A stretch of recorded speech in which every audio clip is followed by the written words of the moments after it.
We're at the Musée d'Orsay, and we're looking at 4 of over 30 canvases that Monet made of Rouen Cathedral, which is a little more than an hour's drive north of Paris. Over 2 late winters and early springs, 1892 and 1893, he rented a space across from the cathedral and painted the cathedral in different effects of light. And so what he did was he had several canvases going at once, each for a different moment of the day and a different effect of light. Well, that makes sense. If Monet is trying to define this ephemeral quality of light, then as the sun moves, he would need to change canvases. He can't paint that fast. No. And then he would come back to it day after day. But Right. in also different weather effects. And having this temporary studio across the street allowed him to paint in the rain, early in the morning, etc. Right. There's a lot of paint on these canvases. And so this is not something that was done quickly. Monet was always interested in capturing the fleeting effects of something that he saw,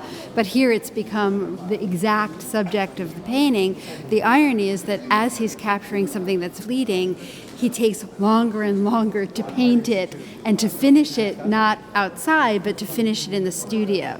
There's another irony here, which is that if their subject is really about light and the way light constructs form, and I think that really is the subject, he's picked a pretty potent thing to render that on. That is to say, a medieval cathedral, which is all of its religious connotations, its historical connotations, and is solid in the extreme, and yet in the rendering by Monet, these are not such solid forms. No, they really appear very light, almost filigree forms. They lack a sense of heavy three-dimensionality. The subject of a Gothic cathedral is divine light itself. So why would he be interested, in a just formal sense, on the Gothic cathedral? And I've always thought that it had to do with the enormous complexity of the surface. There's no doubt that it's the complexity of light and shadow on the facade of a cathedral like Rouen Cathedral that was appealing to him. But I don't think it's simply because the Gothic church has a fabulous facade. I mean, he's choosing something very identified with France, the Gothic style. There feels to me like there's something nationalistic here. There feels to me like there's something poignant here. Oh, this is, in a sense, taking that grand history, taking all of the power that these function as symbolically, and in a sense, understanding them through the lens of the late 19th century. They're meant to be seen together. I mean, he exhibited them together. They're very beautiful, and one really does get the sense of optical effects of different times of day. The morning mist, the sun coming out,